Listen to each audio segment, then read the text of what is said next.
चलिए friend start करते हैं 19 जनवरी 2024 की करंट अफेयर। पहला क्वेश्चन, उत्तर प्रदेश में सौर ऊर्जा संचालित नाव किस नदी में चलेगी? फ्रेंड राइट आंसर है सरयू नदी में सौर ऊर्जा संचालित नाव चलेगी। फ्रेंड डिटेल में देखते हैं। अयोध्या में सरयू नदी पर सौर ऊर्जा संचालित नाव लॉन्च की जाएगी। इस पहल का उद्देश्य अयोध्या को एक मॉडल और शहर में बदलना और टिकाऊ परिवहन को बढ़ाना है। यूपीएनईडीए ने सौर नाव विकसित की है और इसके नियमित संचालन की योजना की रूपरेखा तैयार की गई है। 30 यात्रियों को बैठाने की क्षमता वाली यह नाव नया घाट से संचालित होगी। नेक्स्ट, ग्लोबल फायर पावर के अनुसार सैन्य क्षमता के मामले में भारत का कौन सा स्थान है? फ्रेंड कौन सा स्थान है? भारत का चौथा स्थान है। किसमें? ग्लोबल फायर पावर के अनुसार सैन्य क्षमता के मामले में भारत का चौथा स्थान है। फ्रेंड डिटेल में देखते हैं। ग्लोबल फायर पावर की सैन्य ताकत सूची 2024 में दुनिया के 144 देशों की सेनाओं की क्षमताओं का विश्लेषण कर रैंकिंग जारी की है। अमेरिका सैन्य क्षमता के मामले में सबसे शक्तिशाली देश है। दूसरे नंबर पर रूस और तीसरे नंबर पर चीन का नाम है। भारत के पास दुनिया की चौथी सबसे ताकतवर सेना है। भारत के पास फ्रेंड कौन सी? दुनिया की चौथी सबसे ताकतवर सेना है। नेक्स्ट, केंद्र सरकार द्वारा 2030 तक सड़क दुर्घटना में होने वाली आकस्मिक मृत्यु को कितने प्रतिशत कम करने का लक्ष्य रखा गया है? फ्रेंड कितने परसेंट? 50% कम करने का लक्ष्य रखा गया है। फ्रेंड डिटेल में देखते हैं। केंद्रीय सड़क परिवहन और राजमार्ग मंत्री नितिन गडकरी ने कहा है कि सरकार ने 2030 तक आकस्मिक मृत्यु को 50% तक कम करने का लक्ष्य रखा गया है। भारत में हर घंटे सड़क दुर्घटनाओं में 53 लोग घायल होते हैं और 19 मौतें होती हैं। सड़क परिवहन और राजमार्ग मंत्री की नवीनतम रिपोर्ट के अनुसार 2022 में भारत में सड़क दुर्घटनाओं की संख्या 12% से बढ़कर 4.6 लाख से अधिक हो गई हैं। नेक्स्ट, 34 वर्ष के बाद ग्रांड स्लैम में किसी वरीयता प्राप्त कर खिलाड़ी को हराने वाले पहले भारतीय पुरुष टेनिस खिलाड़ी कौन बने हैं? फ्रेंड कौन बने हैं? सुमित नागल। फ्रेंड डिटेल में देखते हैं।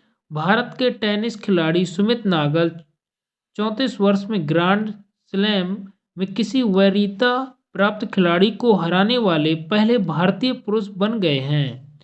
उन्होंने दुनिया के 27वें नंबर के खिलाड़ी कजाकिस्तान के अलेक्जेंडर को हराया है। अलेक्जेंडर को हराकर उन्होंने ऑस्ट्रेलियन ओपन के दूसरे दौर में अपनी जगह पक्की कर ली है। नेक्स्ट, किस भाषा को भारत की 9वीं शास्त्रीय भाषा बनाया गया है?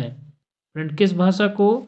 फारसी भाषा को भारत की 9वीं शास्त्रीय भाषा बनाया गया है।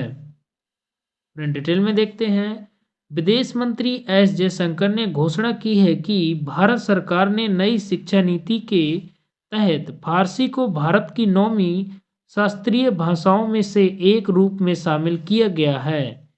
आधिकारिक तौर पर भारतीय संविधान की 8वीं अनुसूची के तहत अब तक 6 शास्त्रीय भाषाओं की पहचान की गई है।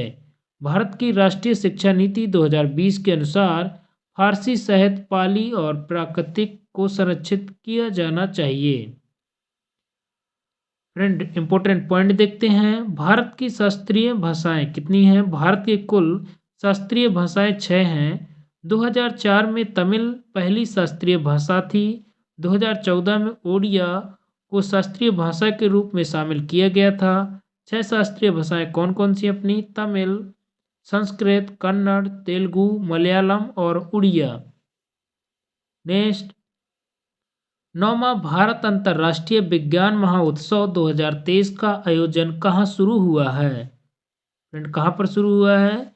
फरीदाबाद हरियाणा में 9वां भारत अंतर्राष्ट्रीय विज्ञान महोत्सव 2023 शुरू हुआ है?